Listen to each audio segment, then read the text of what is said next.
I think we can all agree that if we're going to compete in the Premier League next season, we need a serious upgrade to the number 9 position. Richarlison simply isn't good enough, and Dom Solanke isn't available enough. So we are in desperate need of a reliable 15 to 20 goals a season striker. I've identified 6 players who I think would fit the bill, but just as importantly, I think would suit Roberto De Zerbi's style of play. I'm going to run through each of those options, and at the end of the video, I'll reveal who I think should be our number 1 target for the summer. Let's get started. Before we get going, just a couple of things. This is based on Richarlison being sold, but Dom Solanke being retained as the backup striker. We've had Richarlison for a few seasons now, and I think he's proven that he's never going to be good enough to play that number 9 position. Dom Solanke, on the other hand, is perfect for the role, and I think he fits De Zerbi's style of play really well. But the problem is, his injury record, not just with us, but across his whole career, is absolutely abysmal. And so I'm happy for him to remain as the backup striker, where he'll play less minutes, hopefully be more available in that scenario, and also provide competition for the first choice number 9 that we need to bring in. Secondly, I won't ever recommend a player who I haven't either seen live or seen enough of on TV to get a good idea of their strengths and weaknesses. I don't do YouTube scouting, and I don't pick fancy names from abroad based purely on numbers. And lastly, I've mainly based these selections on players that are able to play as a target man, but also players that obviously are dangerous in front of goal. When De Zerbi was the Brighton manager, I saw him play live a few times, and it was obvious that he likes to have that focal point of the attack, a high pressing target man, but also someone that can play effectively with their back to goal, keep hold of the ball really well, and bring others into play. And so, based on that criteria, let's get into player number 1, and that is JP Mateta from Crystal Palace. Now, Mateta has matured into a really good centre forward in the Premier League. When I first saw him play when he first joined the club, I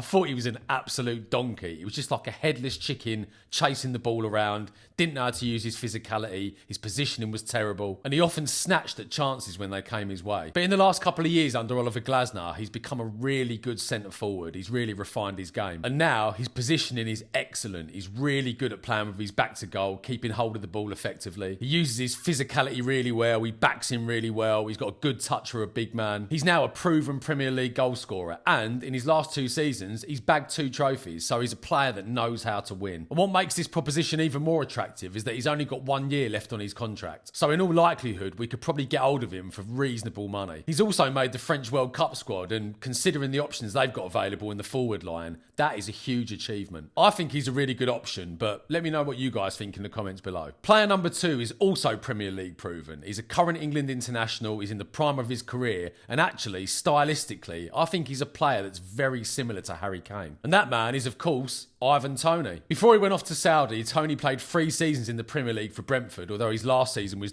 disrupted with that massive ban he got for breaching betting rules. But his numbers really speak for themselves. 12 goals in his first season with Brentford, 20 in his second season in the same number of games, 36 goals and 11 assists in 85 Premier League appearances, which for me is a very impressive record considering he was playing for our mate Thomas Frank over at Brentford. And also, if you remember, he was a real leader in that Brentford team, a team that punched well above their weight in their first few seasons in the Premier League. He's big, he's powerful, he's strong, positionally he's excellent, can play with his back to goal. Not the quickest player in the world, but has got a decent amount of pace. But one thing I really like about him is that he's able to drop into those pockets in midfield, receive the ball, turn quickly, and release the wide players on the break. He's just scored 32 goals in 32 games in the Saudi Pro League. So he's clearly a player that's full of confidence, and at just 30 years old, he's in the prime of his career. Now, Toney would definitely cost a few quid because he's still got a couple of years left on his contract with Al Ahly. Plus, he's also on massive wages, reportedly around 400 grand a week. Nice work if you can get it. But I still think in his heart of hearts, the Premier League is ideally where he'd want to be. And especially playing for a big club with a manager like Roberto De Zerbi. And another thing that I really like about Ivan Toney is that he's got a great story. He started in League 2 with Northampton and he worked his way all the way up the football pyramid, eventually landing in the Premier League and being a full England international. To me, that proves that he's a determined, dedicated, hard-working player with the right attitude. Again, I think he's a really good option, but you guys let me know what you think in the comments. Just quickly, guys, it would really help my channel if you would think about subscribing, dropping a like or a comment, maybe all 3.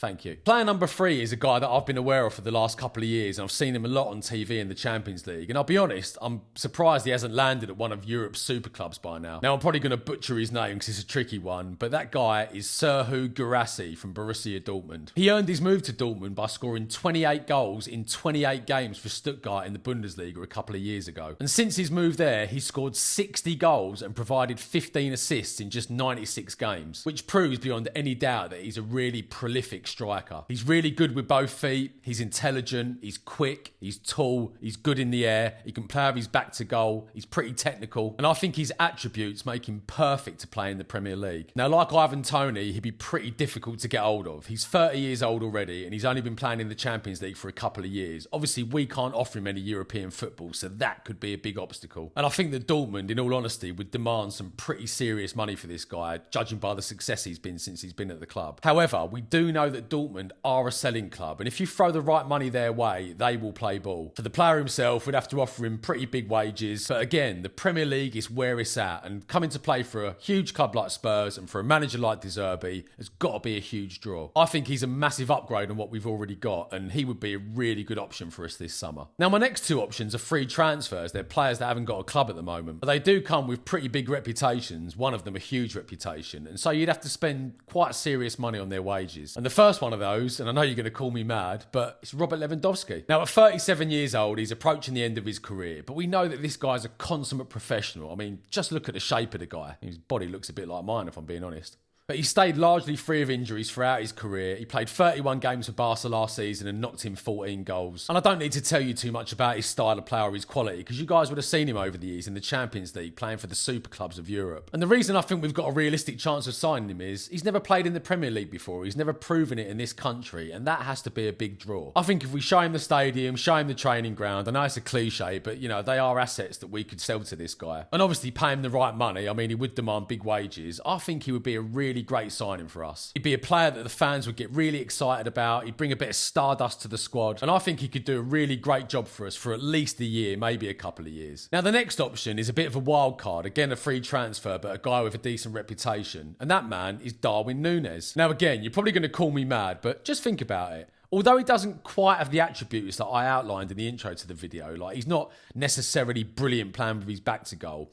He's a big lad, he's quick, he's aggressive. He does have a goal in him. He's very physical. He gives it 100% every game. And he's a real handful for defenders. And he's really good at disrupting defences. In his second season at Liverpool, and bearing in mind when he arrived at Liverpool in his first season, he couldn't speak a word of English and it was quite an alien culture to him. He scored 11 goals and provided 10 assists, which is decent numbers for anyone in the Premier League. And actually, if you speak to Liverpool fans, although he didn't quite live up to the hype, they really respected him and they really liked him for the effort he put in, the fact that he fought for the badge and that he didn't leave anything out on the pitch. Under Roberto De Zerbi's guidance, with a bit of coaching and with a bit of refinement, I think he could turn out to be a really good player. He's still only 26 years old, and so the potential is there. There's no transfer fee involved because he's a free agent, but we would have to pay him reasonable money. I mean, you're talking probably 150 grand a week. But in Premier League terms, that's a pretty average wage these days. And I think he just offers you something a little bit different. And just think about it. If he did embrace the club and he turned out to be a good signing and scored a few goals, what an absolute steal we've got there. Player number 6 might seem like a bit of an odd one because, again, he's approaching the end of his career. But I think for the role that we want him to play, I think he's absolutely perfect.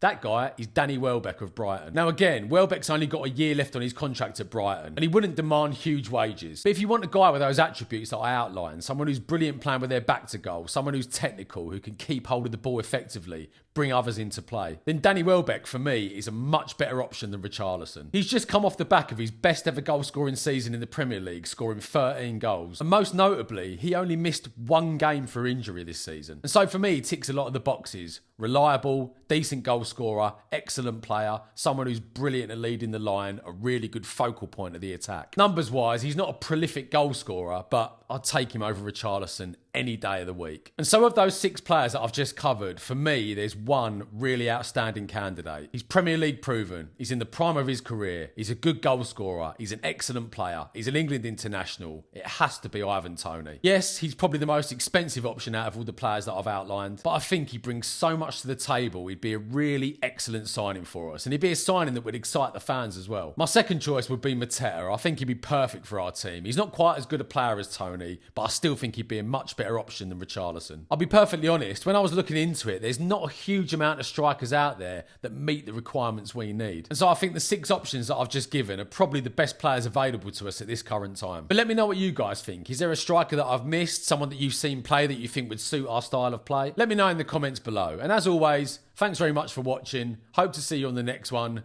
Come on, you Spurs.